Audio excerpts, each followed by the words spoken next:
చేస్తున్నారు, వాళ్ళకి జరగడం జరిగేది బాధపడుతున్నారు. ఇప్పుడు ఎలా ఉత్తరం తీసుకో దేవుడిపై జవాబు తీసుకోండి.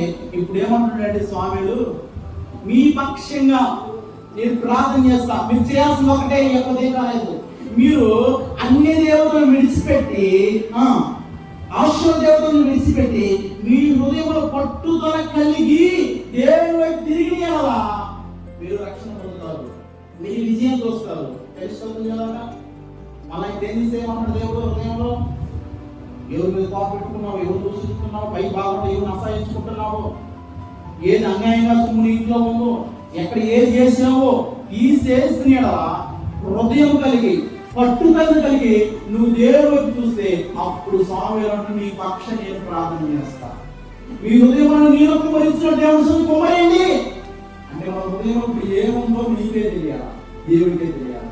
కాబట్టి బిడ్డరా, ప్రార్థనపరుడు ఏంటంటే వాళ్ళ మీద వచ్చినటువంటి శిక్షణ స్వామి ఏం చేస్తున్నాడా తప్పించడానికి ఒక ప్రార్థన వీరుడుగా అంట. మోష 6వ తర్వాత 3వ వ్యక్తిగా అంట స్వామి ప్రార్థన వీరుడులో తెలుసుకోవద్దు కదా.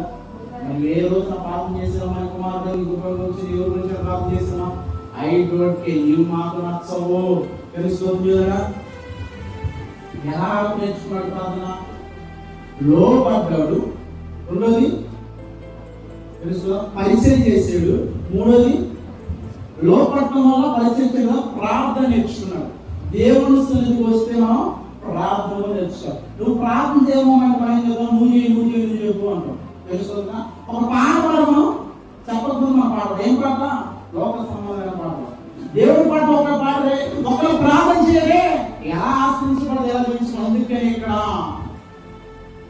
స్వామి అంటున్నాడు, ముందు దేవుడి మాట లోపడదు మీరు, తర్వాత పరిచయం చేయండి, మూడోది ప్రార్థన వీరులుగా తయారవుతారు. ఈ రెండింటి మనం నేర్చుకుంటూ మనం ప్రార్థన చేయగలిగినటువంటి సమతులం అవుతాం. 4వది నేను నిర్మిస్తున్నాను, మంచి నాయకుడు కావాలన్నాడంట. ఇంకొక మాట చెప్తే ఆయన ఒక మాట, నేను ఇన్ని సంవత్సరాల్లో ఇస్రాయేలు మీకు నేను న్యాయం చేసేది ఏ రోజైనా అని చెప్పి చాలా స్టోరీ నేను ముగిస్తున్నాను, చెప్పి వెళ్ళిపోతున్నాను. ఏ రోజైనా అందరిని పిలిచి అడుగుతున్నాడు, ఏ రోజైనా ఇన్ని సంవత్సరాలు కాదు ఉన్నాను కదా, ఎవరికైనా అన్యాయం చేశానా, ఏ మేకనైనా నేను తీసుకున్నానా, అలా మీ కాదు నేను ఏదైనా అన్యాయంగా తీసుకుంటే ఎవరో చేతెత్తండి అన్నాడు. తెలుసుకోవద్దు కదా. ఏమన్నాడట? చేతులు ఎత్తండి అన్నాడట. ఒక్కడు కూడా ఎత్తలేకపోయాడు. తెలుసుకోవద్దు కదా. హల్లెలూయా. ఒక్క వ్యక్తి కూడా ఎత్తలేకపోయాడు ఇస్రాయేలు. నేను ఇక్కడ అన్యాయం తీర్పు తీసుకున్నా, అన్యాయం చేసినా, ఇంకా డబ్బు తీసుకున్నా, ధనం తీసుకున్నా, గాలి తీసుకున్నా, మేక తీసుకున్నా, గొర్రె తీసుకున్నా, ఏదైనా అన్యాయం నేను మీకు నాయకుడు కూడా నేను తీసుకుని ఉంటే చేతులు ఇప్పుడు చెప్పనంటే ఒక్కడు కూడా చేతులు ఎత్తలేకపోయాడు. తెలుసుకోవద్దు కదా.